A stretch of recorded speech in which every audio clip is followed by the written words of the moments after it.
Samantala, paglalagay ng plastic sa ilaw ng mga panindang karne sa Dagupan City, inirereklamo. Para sa detalye kasama natin, Idol Rona Raka. 104.7 IFM Report. Iminungkahi ng ilang mga meat vendors sa kapwa nilang mga tindero at tindera sa Dagupan City ang nararapat at patas na pagbibenta ng mga produktong karne. Kasunod dito ng isinangguning reklamo sa IFM News Dagupan na umano'y pagbabalot ng dekolor na plastic sa bombilya upang magmukhang mapula-pula at fresh ang mga karneng kanilang ibinebenta.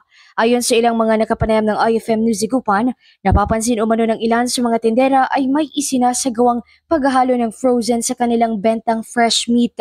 Mainam na raw ang mga nagbibenta ng frozen dahil alam na ng mga mamimili na frozen ang kanilang benta kumpara sa mga tukoy na nagbibenta ng sariwa bagamat hinahaluan ng frozen.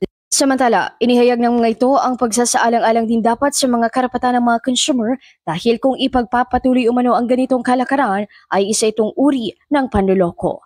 Mula rito sa IFM Dagupan, ito si Idol Rona Raka. Tatak, IFM. IFM News. IFM News. IFM.